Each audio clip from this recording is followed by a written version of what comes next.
সরকারি চাকরি প্রত্যাশীদের জন্য একটা সুসংবাদ রয়েছে। কেমন সুসংবাদ?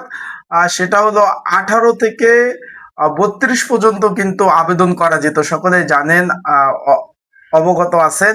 এখন কিন্তু সেটা বৃদ্ধি করে 35 করা হচ্ছে। যেহেতু এখানে সরকারও একদম 35 করার পক্ষে, বিরোধী দল যে জামাত রয়েছে তারাও 35 করার পক্ষে। সেক্ষেত্রে এটা নিয়ে কোনো আর ঝামেলা হচ্ছে না। খুব শীঘ্রই 35 হয়ে যাবে।